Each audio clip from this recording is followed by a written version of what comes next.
I don't mind to admit it, not ashamed of it, proud of it, like to own it. Property, that is.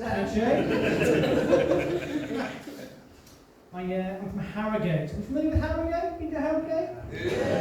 Yeah, I don't want any of you to think that because I'm from a posh town that I have 1 ounce of class prejudice in my body. Some of my best Uber drivers are poor. It's strange being middle class. You're neither one thing nor the other, neither rich nor poor. But I genuinely do feel closer to being poor than I do to being rich. Like, if I'm reading a book, for example, I'm still going to go to the library like a normal person. It's the second door on the left after my kitchen. What else can I say about myself? I'm a childless man. Give me a cheer if you have children. Hey. A few of you. I'm a little bit on the fence as to whether I should have kids. Should I? Nah. What's that? Only if you want to. Only if I want to. Well, this is the thing I'm about to do. I'm confused. I feel the same way about having a kid as I do about having a threesome. Which is, I've never had one. I'd like to have one. But I'm worried that if I do have one, it'll just expose my lack of stamina.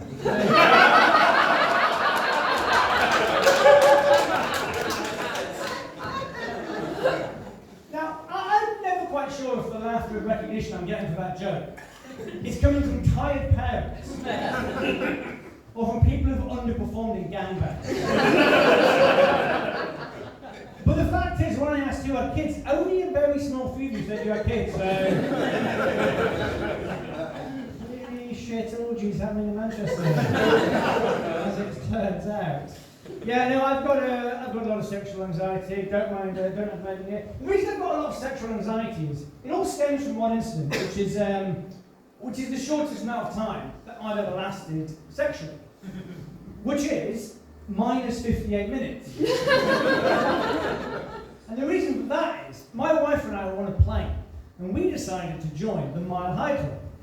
And I climaxed just as we crossed an international time zone.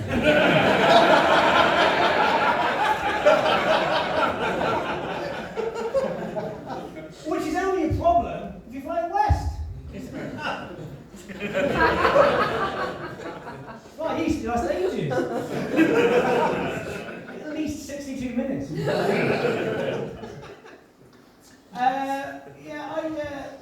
I dislike IPA. I don't mean Indian Pale Ale, no, I mean the Instagram pregnancy announcements. It can also be on Facebook. And the reason I dislike these pregnancy announcements that people put on social media is because they're way too cutesy, aren't they? Too look at us, believe it. It'll be like a picture of an ultrasound that must have 2 words attached. Coming soon. Or it'll be like a black and white photo, with a couple in a wooded glade. He'll have his arms around her waist, her belly, and she'll be holding an artisan sign she's made on an old corkboard. Onto which she's written, and then there were 3.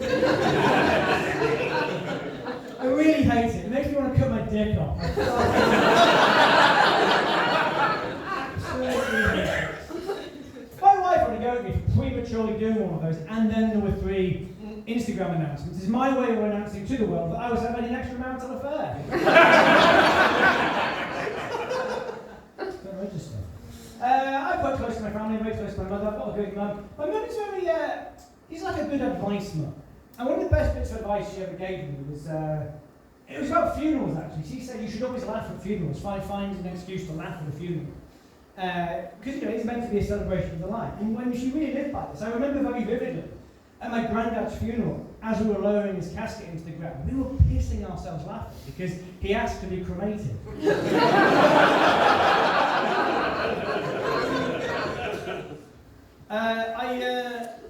I'm a child of divorce, so that's quite sad. Any children of divorce in the room? Give me a chair.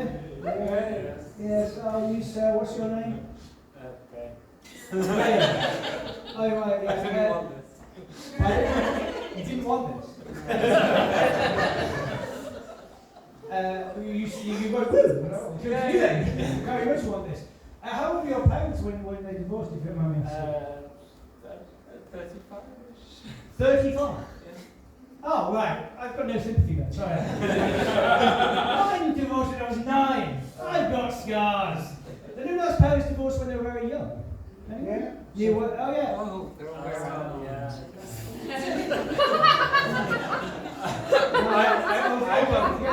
I wasn't 35. Oh, they were 35. That's what they were. Oh, right. How old are you? Oh, 18. 18. Oh, that's not too old. I've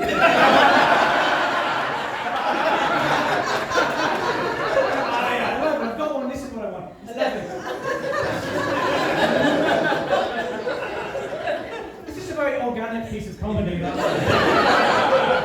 you know that ask everyone until I get to the answer. Here we go. I'm so proud of it. 11. Oh, poor you. How did they? When your parents divorced, did they tell you it wasn't your fault? They didn't.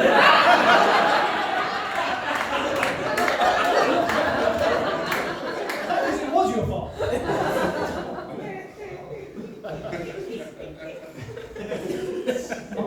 My mum told me it wasn't my fault. She said, Aidan, your father and I are getting divorced, but we really need you to know it's not your fault. It's odd because that hadn't occurred to me to that point. It was. And she kept stressing it a lot. She said it's not your fault so many times. It was like that scene in Good Will Hunting. It's not your fault. She kept saying it a lot. Anyway, it's going to get a bit sad now. The reason my parents divorced is my dad cheated on my mum. It's bad now. It's very sad. But the really sad thing is the way she found out, which is she found a box of written correspondence between him and his mistress, because it was the 90s. And and it was very sad. But there's an even sadder truth to this whole story, which is a box of correspondence, and it was full of like a passion and love and seduction that had long been gone from her marriage. And this is what she had to sift through. But there's something even worse. That to this day, my mum does not know, which is every single one of those letters, every single one of those handwritten letters between my father and his mistress, they were all forged by me. So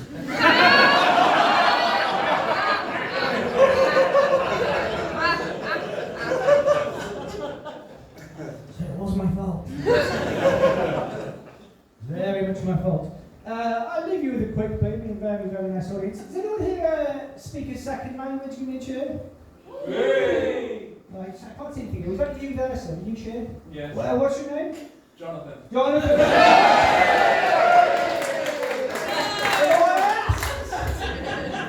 Jonathan, what's the second language you speak? Jonathan-y. What's the second language you speak, Jonathan? French. French. Could you be so... Have you spent a lot of time in France, conversing French with people? Couple of years. Couple of years. What's the French word for holiday? Vacances. Vacances. Vacances. It's a very sexy language, isn't it? It's much sexier than I'm off on my holiday. In your travels, Jonathan, when you've been in France, have you ever heard a French person say, instead of saying vacances for the word holiday, have you ever heard them say vacancy box?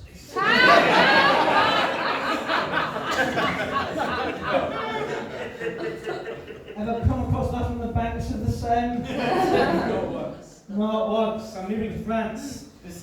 I really dislike with hollybobs. It really pisses me off. More than the Instagram pregnancy announcement. Very annoying. It's just too cute to see little hollybob. And I don't want to be gender normative. You don't kind of look the kind of crowd that would appreciate gender normative comedy. I tend to find it's women that say it. I've never seen a really butch man be like, yeah, me and the lads, we're off to Magaluf, sunset shagging, off on a fucking hollybobs.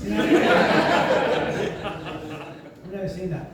The reason I dislike the word hollybobs as well is, I think people who say hollybobs are inconsistent in their use of the bobs suffix.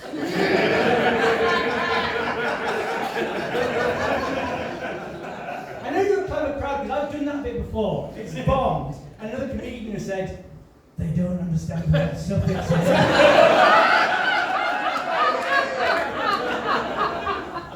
You're in Barnsley now, eh? You're not in the lush metropolis of Manchester. Yeah, people are inconsistent in the use of the Bob suffix. I would genuinely like it a lot more if the people that said hollybobs just applied it to more things. Like, I genuinely would. Like, if you got called into a meeting at work, and they said, Aidan, me and the managers have been having a discussion about your future, and we think the best thing would be to offer you voluntary redundancy bobs.